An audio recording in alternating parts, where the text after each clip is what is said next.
Македонскиот Расколников што биваше баби со секира, Никол Чегигевски, викан кинезот што би двајца сопружници во Драчево, бездомникот Дино Диневски, што се моли Сандра да стане и да каже кој ја уби, се само тројца од 46 осудени убици што лежат во Идризово. 9 мина од нив се терористи, 8 од акцијата Диво населје и Јагим Исмиловиќ, убиецот од крвавиот настан на Смилковското езеро.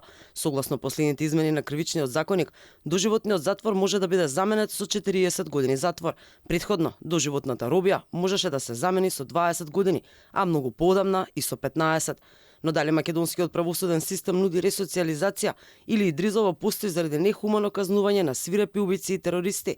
Адвокатот Еленко Милано вели дека ако некој го осудат за убиство, што го сторил на 20 години, треба да се има во предвид дека во наредните децении тој можеби и сватил што направил и се покајал, па затоа заслужува и ревидирање на казната.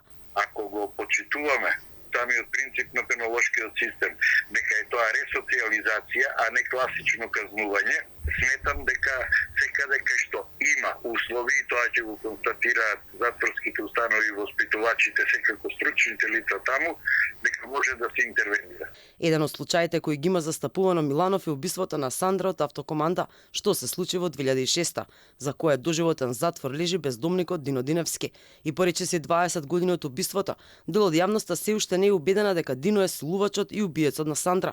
Миланов е убеден дека судот немал цврсти докази за да изрече највисоката санкција. Според неговото сеќавање, најцврстиот доказ е климав, бидејќи Дино не бил виден на местото на настанот на денот на убиството. Мислам дека беше картичка која што припаѓала на починатата, која е најдена под еден куп на дрва подготвени за сечење, откако се тие исечени, а во тој простор луѓето што живеат гледале дека понекогаш поминува и Дино Диневски, но не за тој ден и не за тој датум и не за тој период. Освен неколкумина терористи во најозогласеното оделение во Идризово викано Девето крило, лежат осуденици за свирепи убиства на своите сопруги, мајки и убици од користолюбие. Меѓу нив единствена жена е Блерта Поцеста, иселеничката од Италија која во семејната куќа во Дебар ги уби родителите и 14 годишната сестра.